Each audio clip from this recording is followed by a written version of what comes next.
निलेश चाकणकर आणि चौधरी नावाच्या व्यक्तीची 450 कोटींची संपत्ती असं अंधारेंनी म्हटलं।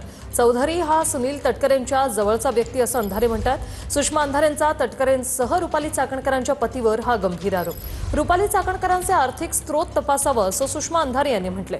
तर खरात प्रकरणात चाकणकरांविरोधात आरोपपत्र दाखल व्हावं असंही सुषमा अंधारे यांनी म्हटलंय।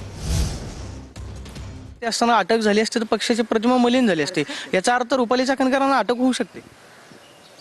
मला जो काही थोडाफार कायदा कळतो, मला जे काही थोडंफार त्याच्यातलं जे काय म्हणता येईल की एकूण जे कटकारस्थानाचा जो पट आहे आणि त्या पटामधला जे काही गुंता कळतोय तर त्याच्यानुसार निश्चितपणे चाकणकर यांना चौकशीच्या कक्षेत घ्यावं लागेल त्यांना आणि चाकणकरांवर आरोपपत्र दाखल करावं लागेल आणि ते करतील असा विश्वास आहे।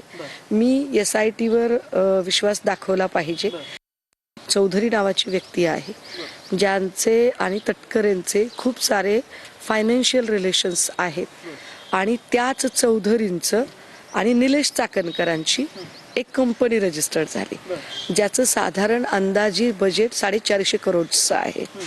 मी त्याचे पेपर्स सादर करेन। जे आहे हे जरा गंभीर आहे, परंतु याची जी कक्षा आहे ती कक्षा EOW ची कक्षा आहे, त्यामुळे EOW ने त्याच्यात हस्तक्षेप करावा असं आम्हाला नक्की वाटेल आणि मग कोणाकोणाची चौकशी करावी? EOW ने या सगळ्या विशेषतः चाकणकरांच्या संपत्तीचे स्रोत